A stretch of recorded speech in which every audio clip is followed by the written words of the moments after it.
عزیز طلباء و طالبات، آج ہمارے لیکچر کا عنوان ہے نظم کی صنفی شناخت۔ نظم ایک جامع اصطلاح ہے۔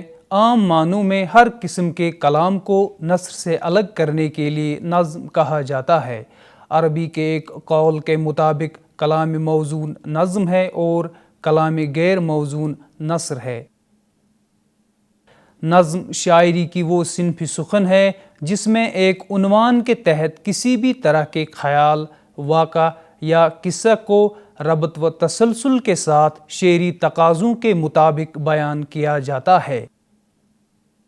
دوسرے لفظوں میں وہ کلام جو شعری تقاضوں کے مطابق تخلیق کیا گیا ہو اور جس میں کسی بھی طرح کے خیال یا تجربہ کو ربط و تسلسل کے ساتھ اس طرح بیان کیا گیا ہو کہ اس کلام کو پڑھنے کے بعد اس کے موضوع کی ابتدا، ارتقاء اور انجام واضح طور پر سامنے آ جائے تو ویسے کلام کو نظم کہتے ہیں۔ دوسرے لفظوں میں ہم یوں کہہ سکتے ہیں کہ نظم وہ صنف ہے جس میں ایک عنوان کے تحت کسی خیال کو اس طرح بیان کیا جائے کہ شعر در شعر نظم کے اندر وہ خیال ابتدا سے ارتقاء اور ارتقاء سے انجام کی طرف بڑھتا چلا جائے۔ گویا نظم کی بنیاد بیانیہ ہے۔ بیانیہ ہی معنوی ربط و تسلسل کو قائم رکھتا ہے جو نظم کی جان ہے۔ اردو میں نظم پہلے بھی موجود تھی مگر اسے پابند نظم کہنا چاہیے۔ یہ نظم غزل سے زیادہ مختلف نہیں تھی کیونکہ اس میں بحر اور قافیے کی پابندی لازمی تھی، اس لیے مثنوی، قصیدہ، مرثیہ اور رباعی وغیرہ نظم کے دائرے میں آ جاتے ہیں کیونکہ ان میں بحر اور قافیہ بھی ہوتے ہیں اور تسلسل بیان بھی۔ ایک علیحدہ صنف سخن کی حیثیت سے نظم کے پہلے شاعر نذیر اکبر آبادی ہیں۔ نذیر سے پہلے ہر طرح کے کلام موزون کو نظم کہا جاتا تھا۔ اختر الایمان یادیں کے دیباچے میں نظم کے بارے میں لکھتے ہیں: نظم پہلے بھی موجود تھی مگر میرے خیال کے مطابق وہ نظم صحیح معنوں میں نظم نہ تھی۔ نظم کسی خیال، تصور، احساس یا موضوع کو اس انداز میں بیان کرنے کا نام ہے کہ اس میں حشو و زوائد نہ ہوں۔ قدیم دور کی تمام اردو شاعری اصطلاحی مفہوم کے اعتبار سے نظم کے دائرے میں آتی ہے اور اس میں جملہ اصناف سخن شامل کیے جا سکتے ہیں۔ غزل بھی اس میں شامل ہے، مثنوی، قطع اور مرثیہ بھی۔ مطلب یہ کہ جتنی متنوع شکلوں میں شعر بیان کیے گئے ہیں وہ سب نظم میں شامل ہیں۔ اس سے یہ نتیجہ اخذ ہوتا ہے کہ شاعرانہ تخلیق چاہے وہ کسی بھی صنف میں ہو، قدیم دور میں نظم ہی کہلائی جاتی تھی۔ جب ہم قدیم دکنی دور پر نظر ڈالتے ہیں تو معلوم ہوتا ہے کہ غزل کو چھوڑ کر باقی تمام اصناف سخن جیسے قصیدہ، مثنوی، مرثیہ، رباعی وغیرہ کو نظم کے نام سے ہی جانا جاتا تھا۔ اس دور کے شاعروں اور تذکرہ نویسوں نے برملا طور پر جہاں مثنوی، قصیدہ، مرثیہ یا رباعی کو نظم سے موسوم کیا ہے، وہیں کسی شاعر یا تذکرہ نویس نے غزل کو نظم سے تعبیر نہیں کیا ہے۔ دور جدید میں نظم سے مراد شاعری کی وہ صنف ہے جس کے تمام اشعار مل کر کسی ایک واقعے، کیفیت یا تجربے کو بیان کرتے ہیں اور معنی کے اعتبار سے ایک دوسرے پر منحصر ہوتے ہیں۔ دوسرے الفاظ میں نظم کا ہر شعر مضمون کے اعتبار سے ایک مکمل اکائی نہیں ہوتا بلکہ نظم کے اشعار ایک دوسرے کے ساتھ جڑ کر ایک موضوعاتی وحدت کا اندیا دیتے ہیں۔ نظم میں تسلسل اور ارتقاء کی خوبیاں پائی جاتی ہیں جن کی وجہ سے یہ غزل سے قطعی طور پر مختلف ہے۔ تسلسل سے مراد یہ ہے کہ پوری نظم میں ایک ہی بات، ایک ہی واقعہ، ایک قصہ یا ایک کیفیت کا بیان ہو۔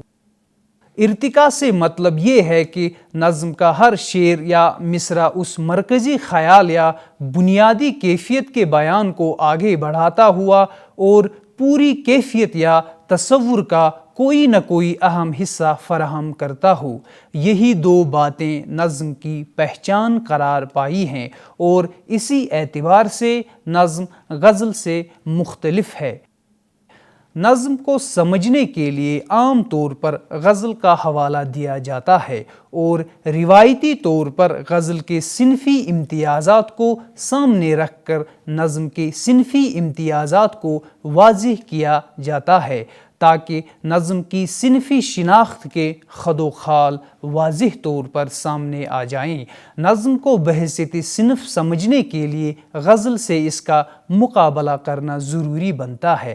غزل کے تمام اشعار الگ الگ مضمون کے حامل ہوتے ہیں اور غزل کا ہر شعر ایک آزاد فنی تجربہ اور اپنی جگہ ایک مکمل اکائی ہوتا ہے۔ اس کے برعکس نظم کا ہر مصرع ایک دوسرے سے مربوط ہوتا ہے اور یہ مصرعے ایک لڑی میں پروئے ہوئے معلوم ہوتے ہیں۔ نظم ہو یا غزل، اس میں بھرپور شعریت اور جمالیاتی خوبیوں کا ہونا ضروری ہے اور یہ خوبیاں اسی وقت پیدا ہو سکتی ہیں جب فکر و خیال یا تجربہ فطری اور آزادانہ طور پر الفاظ کے ماہرانہ تخلیق اور لسانی برتاؤ کے ساتھ سامنے آئے۔ نظم کے تمام اشعار میں خیال، فکر یا تجربہ کا ربط بیان ہوتا ہے، جبکہ غزل کے ہر شعر میں عام طور پر الگ الگ خیال، فکر یا تجربہ کا بیان کیا جاتا ہے۔ غزل بالواسطہ جذبہ و احساس اور کیفیت و تاثر کی شاعری ہے، جبکہ نظم فکر و دانش اور فہم و ادراک کی شاعری ہے۔ جس طرح نظم کے موضوعات لامحدود ہیں، اسی طرح اس کی شکلیں بھی بے شمار ہیں۔ مثلاً مثلث، مربع، مخمس، مسدس، مسمن، مستزاد، مسمت، مؤشر وغیرہ۔ ترکیبی بند اور ترجیعی بند بھی اس میں شامل ہیں۔ اس کے علاوہ نثری نظم، آزاد نظم، نظم معرہ، سونیٹ اور ہائیکو وغیرہ مغربی اثر سے اردو میں رواج پانے والی حیتیں ہیں۔ نظم جدید کی حیتیں۔ مغرب کے زیر اثر ہماری شاعری کے موضوع اور حیت دونوں میں جو اضافہ ہوا، اس کی اہمیت اور معنویت سے انکار کی کوئی گنجائش نہیں ہے۔ 1857 کے بعد زندگی نے کروٹ بدلی، نئے حالات اور نئے تجربوں کے زیر اثر دل و دماغ متاثر ہوتے رہے۔ یہ زمانہ ایک بہت بڑے سیاسی الٹ پھیر اور تہذیبی تصادم کا زمانہ تھا۔ پرانی قدریں دم توڑ رہی تھیں اور نئی قدریں ان کی جگہ لینے کے لیے بےتاب تھیں۔ برصغیر میں مغربی تہذیب اور صنعتی انقلاب تیزی سے اپنے پر پھیلا رہا تھا۔ مادی ذہنیت آہستہ آہستہ روحانی اقدار کا گلا گھونٹنے لگی۔ ان حالات میں زندگی کے صحت مند ارتقاء کو جاری رکھنے کے لیے نئے پیمانوں کی ضرورت پڑی، جس کا اثر شعر و ادب پر پڑنا بھی لازمی تھا۔ اس اثر کے نتیجے میں یہ محسوس ہونے لگا کہ ہماری شاعری کی پرانی حیت اور پرانا فارم نئے تجربات اور نئے احساس کے اظہار کے لیے ناکافی ہے۔ نئی حیثیت سے وابستہ تجربے چونکہ پرانی حیتوں اور اسالیب کی گرفت میں نہیں آ سکتے تھے، اس لیے نئی حیتیں وضع کرنے یا انہیں ایک نئی سطح پر برتنے کی ضرورت محسوس ہونے لگی۔ اردو نظم نگاری میں انقلاب اس وقت برپا ہوا جب جدید شعراء کچھ نیا کر دکھانے پر کمر بستہ ہوئے۔ 1857 کے بعد ہی انجمن پنجاب کے زیر اثر جدید نظم نگاری کی تحریک شروع ہوئی۔ یہ زمانہ غزل کے بجائے نظم کی محبت، ترقی اور پھیلاؤ کا زمانہ تھا۔ اس زمانے میں بیشتر انگریزی نظموں کا اردو میں ترجمہ ہوا اور انگریزی شاعری کی طرز پر نظمیں لکھنے کا رجحان عام ہوا۔ حالی اور آزاد کے بعد شرر نظم، طباطبائی اور اسماعیل میرٹھی کے یہاں حیت کے نئے تجربے ملتے ہیں۔ ہمارے ادبی حلقوں نے قدامت پسند اور روایت کا پاسدار ہونے کے باوجود ان نئے تجربات کو اپنایا اور ان کے اثرات کو آہستہ آہستہ قبول کیا۔ اردو داں طبقے نے مغرب سے جدید نظم کی جو حیتیں مستعار لی ہیں ان میں نظم معرہ، آزاد نظم، نثری نظم، سونیٹ، ہائیکو اور ترائیلے وغیرہ شامل ہیں۔ نظم معرہ، یہ حیت انگریزی ادب کے اثر سے اردو میں داخل ہوئی ہے۔ انگریزی میں اس کے لیے بلینک ورس کی اصطلاح رائج ہے۔ اردو میں شروع میں اسے نظم غیر مکفّہ کہا گیا لیکن بعد میں اسے نظم معرہ کہا گیا اور یہی اصطلاح قابل قبول سمجھی گئی۔ یہ انگریزی اصطلاح بلینک ورس کا ٹھیک لغوی ترجمہ ہے۔ اس میں قافیہ نہیں ہوتا ہے لیکن مصرعے باوزن ہوتے ہیں اور مصرعوں کے ارکان کی تعداد ہمارے عروضی نظام کے مطابق برابر ہوتی ہے۔ آزاد نظم، آزاد نظم نظم معرہ کے مقابلے میں زیادہ مقبول ہوئی۔ یہ بھی انگریزی اثرات کا مثبت نتیجہ ہے۔ فرانسیسی شعراء نے سب سے پہلے اس حیت کا تجربہ کیا، پھر 20ویں صدی کے آغاز میں انگریزی شعراء نے اسے مقبولیت کی سند عطا کر دی۔ اردو شعراء نے آزاد نظم میں عروضی آہنگ کا لحاظ رکھا ہے۔ مغربی آزاد نظموں میں عروضی وزن نہیں ہوتا، ان میں آہنگ ہوتا ہے جو ناپا نہیں جا سکتا ہے بلکہ محسوس کیا جاتا ہے۔ لیکن اردو میں آزاد نظم مروجہ عروض کی پابند ہے اور اس کے مصرعے چھوٹے بڑے ہوا کرتے ہیں۔ یہ عموماً غیر مکفّہ ہوتی ہے لیکن اس میں نظم معرہ کی طرح قافیہ ممنوع نہیں ہے۔ اس میں بیچ بیچ میں قافیہ کا استعمال ہوا کرتا ہے جس سے اس کے حسن میں اضافہ ہوتا ہے۔ اردو شاعری میں آزاد نظم کی حیت سب سے پسندیدہ اور مقبول شعری حیت کا درجہ حاصل کر چکی ہے۔ اس کے مقابلے میں روایتی اصناف اور مکفّہ شاعری کا رواج تیزی سے زوال کی طرف گامزن ہے۔ سونیٹ، سونیٹ مغربی شاعری کی ایک قدیم صنف ہے۔ یہ 14 مصرعوں پر مشتمل ایک ایسی نظم ہے جس میں ایک بنیادی جذبہ یا خیال کو 2 بندوں میں پیش کیا جاتا ہے۔ سونیٹ ایک اطالوی صنفی شاعری ہے لیکن اردو میں یہ انگریزی کے راستے سے داخل ہوئی ہے۔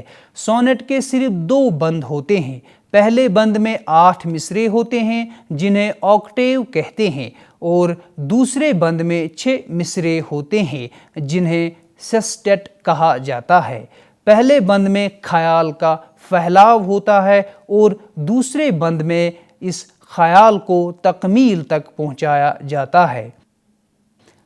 ترائیلے، ترائیلے فرانسیسی شاعری کی مقبول صنف ہے۔ 8 مصرعوں والی یہ نظم ایک ہی بند پر مشتمل ہوتی ہے۔ اس میں صرف 2 قافیے ایک خاص ترتیب سے استعمال ہوتے ہیں۔ پہلا مصرع چوتھے اور 7ویں مصرع کی جگہ اور دوسرا مصرع 8ویں یا آخری مصرعے کی جگہ دہرایا جاتا ہے۔ ہائیکو، اس شعری حیت کا وطن جاپان ہے۔ ہائیکو میں صرف 3 مصرعے ہوتے ہیں۔ اس میں قافیہ و ردیف کی پابندی تو نہیں مگر مقررہ ارکان کی پابندی لازم ہے۔ ہائیکو جاپان کی مقبول ترین اصناف میں شمار ہوتا ہے۔ جاپان کے ہر بڑے شاعر نے اس صنف میں طبع آزمائی کی ہے۔ اس کی مقبولیت کا راز دراصل اس کی حیت کا اختصار اور کچھ موضوعاتی اختصار ہے۔ ہائیکو کے موضوعات میں عموماً فطرت کو ملوث کیا گیا ہے۔ عصری مسائل کا ذکر فطرت کے توسط سے کیا جائے تو حرج نہیں مگر فطرت کے ظاہری اوصاف کے علاوہ یہ اس کے بطون و داخل کے اظہار کا مؤثر وسیلہ ہے۔ نثری نظم، نثری نظم کسی اضافی حیت یا شعری آہنگ کی تابع نہیں، یہ آزادانہ تلازمے کی عمدہ اور مؤثر مثال ہے۔ یہ عام گفتگو کے پیرائے اظہار کا ایک وصفی نام ہے۔ نثری شاعری میں ردیف، قافیہ، وزن اور بحر کسی کی قید نہیں۔ نثری نظم اصل میں نثر اور نظم کے ایک ایسے آہنگ کا نام ہے جو نہ پوری نثر ہے اور نہ پوری نظم، لیکن اس میں لفظوں اور علامتوں کو نیا تشخص بخشنے کی کوششیں ہوئی ہیں۔ یہ شعری تجربہ کی کامیاب سعی ہے۔ یہ وہ تجربہ ہے جس نے بعض روایت پسند حلقے میں بھی اپنا اعتبار قائم کر لیا ہے۔ مجموعی طور پر ہم یہ کہہ سکتے ہیں کہ اردو کی شعری اصناف میں نظم اپنی حیتی تنوع اور رنگا رنگی کی بنیاد پر ایک نمایاں مقام کی متحمل ہے۔ اردو شاعری کے فنی ارتقاء میں نظم نے جو نشیب و فراز طے کیے ہیں، شاید ہی کوئی دوسری شعری صنف اس کی ہمسری کر سکے۔ عزیز طلباء و طالبات، مجھے امید ہے کہ اس لیکچر کے توسط سے آپ کی معلومات میں اضافہ ہوا ہوگا۔ آداب۔